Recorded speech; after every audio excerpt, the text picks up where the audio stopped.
Class 11-এর vector যে চ্যাপ্টারটা আছে তার 20th ক্লাসটা আমি আজকে নেব। তো এই ক্লাসে আমি যেটা পড়াবো সেটা হচ্ছে আপেক্ষিক ত্বরণ অর্থাৎ রিলেটিভ অ্যাক্সিলারেশন।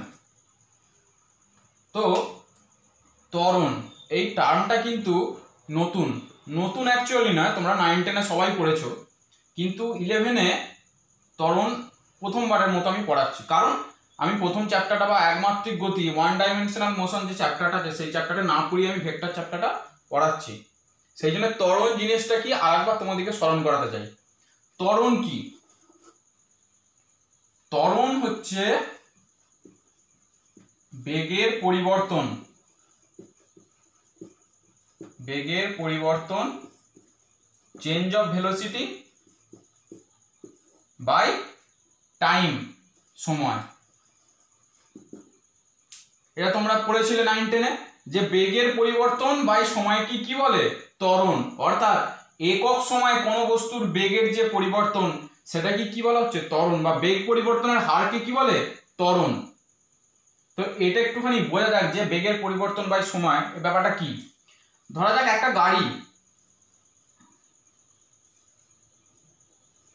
গাড়ি এইদিকে আমি কিছু জিনিস দেখাচ্ছি। দেখো, একটা গাড়ি এই মুখে যাচ্ছে, স্থির অবস্থা থেকে যাত্রা শুরু করলো। এই দিক বরাবর আমি তার ভেলোসিটি লিখছি, মানে এই দিক বরাবর আমি তার বেগগুলো আস্তে আস্তে লিখবো। এটা 1 সেকেন্ড, প্রথম 1 সেকেন্ড। এটা কিন্তু 0 সেকেন্ড, মানে আমি 0 অবস্থা থেকে যাত্রা শুরু করেছি।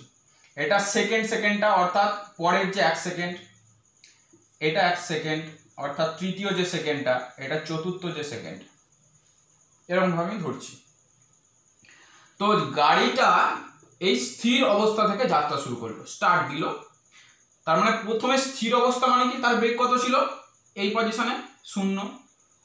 আচ্ছা, এই পজিশন আমি ধরে নিলাম বস্তুটার বেগ 2 মিটার পার সেকেন্ড। 2, এটা হচ্ছে 2 মিটার পার সেকেন্ড। পরের 1 সেকেন্ডটায় যাবার পর তার বেগ আমি ধরে নিলাম 4 মিটার পার সেকেন্ড। তারপরের সেকেন্ডটা আমি ধরে নিলাম 6 মিটার পার সেকেন্ড। এইভাবে যাচ্ছে। তারপরের সেকেন্ডটা আমি ধরে নিলাম 8 মিটার পার সেকেন্ড।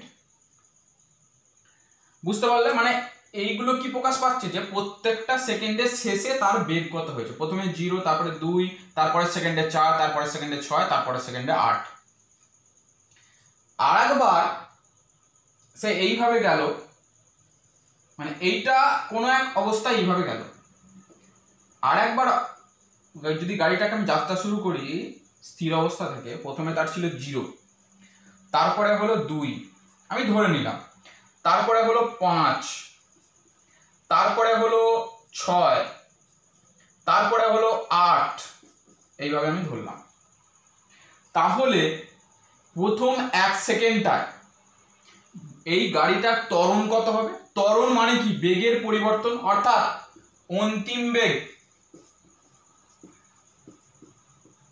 মাইনাস প্রাথমিক বেগ বাই কি? সময়। সেটাই তো ত্বরণ, আমরা জানি। তো এই ক্ষেত্রে প্রথম 1 সেকেন্ডের ত্বরণ কত হবে? বেগের পরিবর্তন, অন্তিম বেগ কত? 2, প্রাথমিক বেগ কত? 0। অর্থাৎ বেগের পরিবর্তন v2 মাইনাস v1টা কত? 2 মাইনাস 0, মানে কত? 2। এই প্রথম 1 সেকেন্ডটা। দ্বিতীয় সেকেন্ডটা কত? 4 মাইনাস 2, মানে কত? 2। তারপরে সেকেন্ডটায় কত?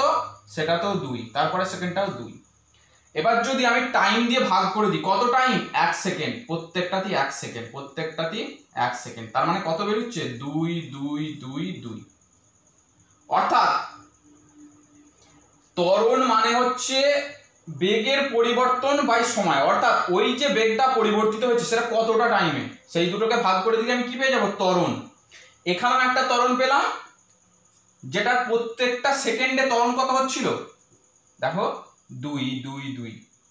এবার এইটার কথা যদি ভাবি, মানে সেকেন্ড কেসটা, প্রথম কেসে এইভাবে গেছিল, সেকেন্ড কেসটার কথা যদি ভাবি, তাহলে অন্তিম বেগ মাইনাস প্রাথমিক বেগ মানে কত? 2 বাই টাইম কত সেকেন্ডে? 1 সেকেন্ডে, মানে কত? 2। আচ্ছা, দ্বিতীয় সেকেন্ডে আমি যদি বলি, তাহলে 5 - 2 বাই টাইম কত 1 3, তারপরের সেকেন্ডে দেখো 1, তারপরের সেকেন্ডে দেখো 2, অর্থাৎ ত্বরণটা প্রথম সেকেন্ডে 2, তারপরের সেকেন্ডে 3, তারপরের সেকেন্ডে 1, তারপরের সেকেন্ডে 2। কিন্তু এইখানে দেখো প্রত্যেকটা সেকেন্ডে 2 2 2 2, এখানে কিন্তু 2 3 1 2। তাহলে ত্বরণ মেন কথাটা হচ্ছে বেগের পরিবর্তন বাই সময়। এই যে 2 - 0/1, 4 - 2 অন্তিম বেগ মাইনাস প্রাথমিক বেগ বাই 1, অন্তিম বেগ মাইনাস প্রাথমিক বেগ মানে 4 মাইনাস এই 6 - 4/2, 8 - 6/1, এইভাবে বেরোচ্ছে। কিন্তু ত্বরণের আবার দু প্রকার ভাগ আছে, কিরকম? সমত্বরণ, অসমত্বরণ। দেখো প্রথম ক্ষেত্রে কিন্তু প্রত্যেকটা সেকেন্ডেই ত্বরণের মানটা কিন্তু দেখো সমান 2 2 2 2, এটাকে কি বলবো? সমত্বরণ। অসমত্বরণ কোনটাকে বলবো?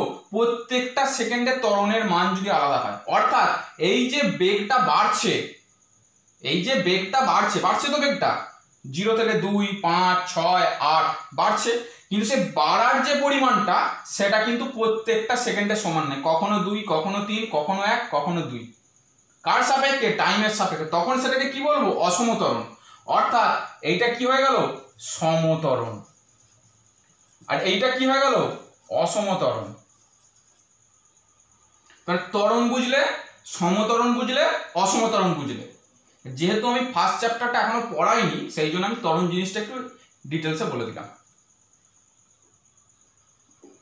তো এখন আমি কি পড়াবো সেটা হচ্ছে আপেক্ষিক ত্বরণ, রিলেটিভ অ্যাক্সিলারেশন। ত্বরণ যখন আমি পড়াবো একমাত্রিক গতিতে, তখন দেখবে দু রকমের ত্বরণ হয়, সমত্বরণ অসমত্বরণ তো আছেই মানের ভিত্তিতে, কিন্তু ত্বরণকে আবার দু ভাগে ভাগ করে, তাৎক্ষণিক ত্বরণ আর গড় ত্বরণ। কিন্তু এখানে আমরা যে টার্মটা পড়াবো সেটা হচ্ছে আপেক্ষিক ত্বরণ, রিলেটিভ অ্যাক্সিলারেশন, যেটা ভেক্টর চ্যাপ্টার সঙ্গে রিলেটেড। ত্বরণ জিনিসটা বুঝলে। আর এর আগের ক্লাসগুলোতে রিলেটিভ ভেলোসিটি তোমরা পড়েছো, আপেক্ষিক বেগ কি ছিল?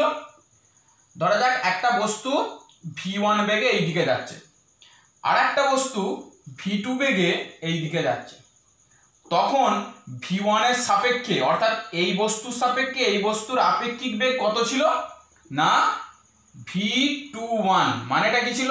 1 নম্বরের সাপেক্ষে 2 নম্বরের আপেক্ষিক বেগ কত ছিল? v2 - v1।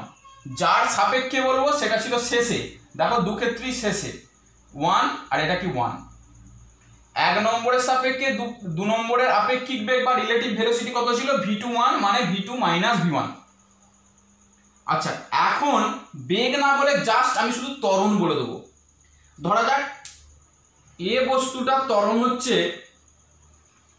Small A capital A, ত্বরণকে স্মল এ অক্ষর দিয়ে সূচিত করা হয়। আর বি একটা বস্তু, তার ত্বরণ হচ্ছে এ বি। এখন যদি আমি বলি যে এ বস্তুর সাপেক্ষে বি বস্তুর ত্বরণ কত বা আপেক্ষিক ত্বরণ কত, যখনই বলে দেবো এ বস্তুর সাপেক্ষে বি বস্তুর ত্বরণ, তখনই তোমরা বুঝে নেবে কারোর সাপেক্ষে বার করতে বলেছে মানে সেটা আপেক্ষিক ত্বরণ। তার মানে কার সাপেক্ষে? এ বস্তুর সাপেক্ষে, তাহলে এটাকে শেষে লিখবো। কার বেগ বার করতে বলেছে? বি এর।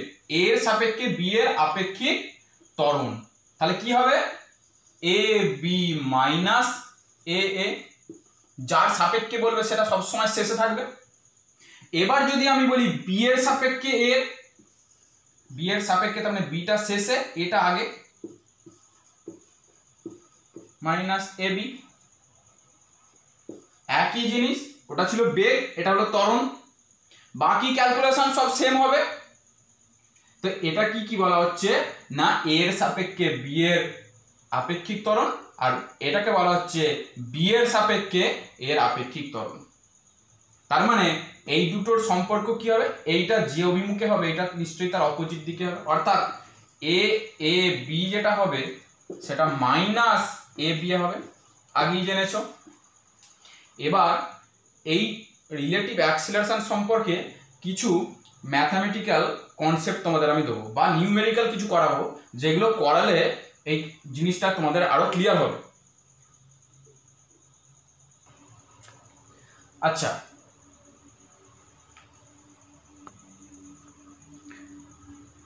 প্রথমেই যে অঙ্কটা করাবো এইরকম ভাবে বলা আছে, প্রত্যেকের বইতে দেওয়া আছে। জাস্ট আমি কনসেপ্ট ক্লিয়ারের জন্য অঙ্কটা করাচ্ছি যে একটা ব্যক্তি 5 মিটার পার সেকেন্ড বেগ নিয়ে এই দিকে যাচ্ছে, পূর্ব দিকে। তো এই ব্যক্তি বেগ বলছি, মিটার পার সেকেন্ড স্কোয়ার, এই ত্বরণ নিয়ে, ত্বরণের একক কি মিটার পার সেকেন্ড স্কোয়ার, এই ত্বরণ নিয়ে সে পূর্ব দিকে যাচ্ছে। তো এই ত্বরণ অবস্থায় অর্থাৎ গতিশীল অবস্থায় ওই ব্যক্তির পৃথিবীর যে অভিকর্ষজ ত্বরণ কোন দিকে ক্রিয়া করে, ঠিক উলম্বভাবে নিচের দিকে ক্রিয়া করে, অর্থাৎ ঠিক এইভাবে ক্রিয়া করবে। কোনটা? জি, অভিকর্ষজ ত্বরণ। অভিকর্ষজ ত্বরণ মানে যে বল দ্বারা পৃথিবী কোনো বস্তুকে তার নিজের দিকে আকর্ষণ করে, সেটা কি তো অভিকর্ষজ বল বলে। তো সেই বল সম্পর্কিত যে ত্বরণ, অভিকর্ষজ ত্বরণ, সেটা কোন দিকে ক্রিয়া করে, ঠিক নিচের দিকে উলম্বভাবে। তো এখন বলছে যে কখন এটা উলম্বভাবে ক্রিয়া করে, যখন আমি স্থির থাকবো। কিন্তু যখন বস্তুটা ত্বরণ নিয়ে এগিয়ে যাবে বা ব্যক্তিটা ত্বরণ নিয়ে এগিয়ে যাবে, তখন তার চোখে কোন দিকে ত্বরণটা কাজ করবে। তার মানেই এখানে আমাকে বুঝে নিতে হবে সে গতিশীল অবস্থায় থাকা অবস্থায় অভিকর্ষজ ত্বরণ কোন দিকে ক্রিয়া করে। এই প্রশ্নটা যখনই বলে দেবে তখনই তোমাদেরকে ধরে নিতে হবে যে এটা আপেক্ষিক ত্বরণ বার করতে বলেছে। তাহলে কিভাবে বার করব? দেখো, ব্যক্তিটা 5 মিটার পার সেকেন্ড স্কোয়ার এই ত্বরণ নিয়ে ঠিক পূর্ব দিকে যাচ্ছে। আর আমি যদি স্থির থাকতাম, অর্থাৎ এই পজিশনে স্থির ছিলাম, স্থির থাকা অবস্থায় জি কোন দিকে কাজ করতো, উলম্বভাবে ঠিক নিচের দিকে। আচ্ছা, এবার আমাকে বার করতে বলেছে যে এই যে গতিশীল আছি, এরকম ভাবে গতিশীল আছি, তখন এই জিটা কোন দিকে ক্রিয়া করবে। স্বাভাবিক ব্যাপার, খুব সোজা জিনিস। আমরা কি বার করব? রিলেটিভ অ্যাক্সিলারেশন, ত্বরণ ধরে নিলাম এটা এ, আমি ধরে নিলাম এ, আর পৃথিবী পৃষ্ঠটাকে ধরে নিলাম জি। তাহলে কার সাপেক্ষে বার করতে বলেছে? আমার সাপেক্ষে ত্বরণটা কোন দিকে, মানে আমার চোখে বা আমার সাপেক্ষে অভিকর্ষজ ত্বরণ কোন দিকে। আমার সাপেক্ষে মানে কি, আমি এখানে এটাকে শেষে দেবো, আর কার অভিকর্ষজ ত্বরণ? পৃথিবীর, জিটাকে প্রথমে দেবো। তাহলে কি হবে? এ জি মাইনাস এ এ, যেমন করে তোমরা রিলেটিভ ভেলোসিটির ফর্মুলাটা লিখেছিলে একই রকম ভাবে। তাহলে এখন আমি যদি এখানে কি পাচ্ছি দেখো, এ জি প্লাস এ, তার মানে এই যে এ, এটা তো এ এ ত্বরণ, আর এটা কি এ জি। তাহলে আমাকে এ এটাকে উল্টো দিকে করতে হবে, বিপরীত দিকে। ছবিটাকে আমি আর একটু দূরে আঁকি। এটা জি অর্থাৎ এ জি, আর এটা এ এ। তাহলে এখন আমি কি করব? জাস্ট বিপরীত করে দেবো। এটা কি হলো? মাইনাস এ এ। এইভাবেই তো আমরা বার করেছিলাম। বিয়োগ করতে গেলে কি করতে হয়? এই ভেক্টর এই ভেক্টরের লব্ধি ভেক্টর, এই দুটোর যোগ মানে কি এই দিকে হবে সামান্তরিক সূত্র অনুযায়ী। তাহলে এই দিক বরাবর আমার কে কাজ করবে? এই যে লব্ধি ভেক্টর এ জি এ। অর্থাৎ আমার মনে হবে গতিশীল অবস্থায় থাকা অবস্থা আমার কি মনে হবে, যেন অভিকর্ষজ ত্বরণ এই অভিমুখে কাজ করছে। ঠিক আছে, তাহলে এবার এটার মানটা আমরা কিভাবে বার করব? দেখো, এইটা জিএ, এটার মড নিলাম, মান মানে কি A square plus B square plus 2ab cos theta, বা A square plus B square minus 2ab cos theta. যখন আমি ওই আগেরটাকে ধরে রাখবো, দুটো ক্ষেত্রেই দেখো মানটা কিন্তু 90 ডিগ্রি থাকছে, cos 90। তাহলে cos 90 এর মান কত? 0। অর্থাৎ আমি শুধু কি লিখবো? এ জি স্কোয়ার প্লাস এ এ স্কোয়ার, যেটা বলছিলাম ওই যে plus 2ab cos theta, theta মানে কত? 90 ডিগ্রি, যেটাই ধরো সেটাই 90 ডিগ্রি। cos 90 মান কত? 0। বাকিটা আমার লেখার দরকার নাই। তাহলে মানটা বসিয়ে দাও। এ জি মানে কি? জি, এইটা মানে তো জি, পৃথিবীর অভিকর্ষজ ত্বরণের মান কত? 9.8 তার হোল স্কয়ার, প্লাস এ এ আমার বেগ কত? 5 মিটার পার সেকেন্ড স্কয়ার। তাহলে 5, মানটা বার করে দেখবে 11 মিটার পার সেকেন্ড স্কয়ার বেরোচ্ছে। আমার মানটা বেরিয়ে গেল। এবার আমাকে তো বলতেই পারে যে কোন অভিমুখে অভিকর্ষজ ত্বরণ ক্রিয়া করবে। তাহলে অভিমুখটা কিভাবে বার করব? ধরে নিলাম এই যে লব্ধি ভেক্টরটা, অর্থাৎ আপেক্ষিক যে ত্বরণটা, এই উলম্বের সঙ্গে থিটা কোণ করে আছে। তাহলে এটা যদি তোমরা সামান্তরিকটা কমপ্লিট করে দাও তাহলে কি পাবে? ট্যান থিটার মানটা কি পাবে? ট্যান থিটা মানে দেখো লম্ব বাই ভূমি, এটা লম্ব, তার মানে কি এ এ বাই ভূমি এজি, অর্থাৎ A A by AG, A A by AG. Tan theta মানে কি থিটার অপোজিট লম্ব, তাহলে লম্ব বাই ভূমি, লম্ব মানে কত, এইটাও যা এটাও তাই এ এ বাই এজি। এ এর মান কত 5, এজির মান কত 9.8, তাহলে থিটা মানে কি পেয়ে যাবে ট্যান ইনভার্স 5 এর 9.8, সেটা মানে দেখবে প্রায় 27 ডিগ্রি দাঁড়াচ্ছে।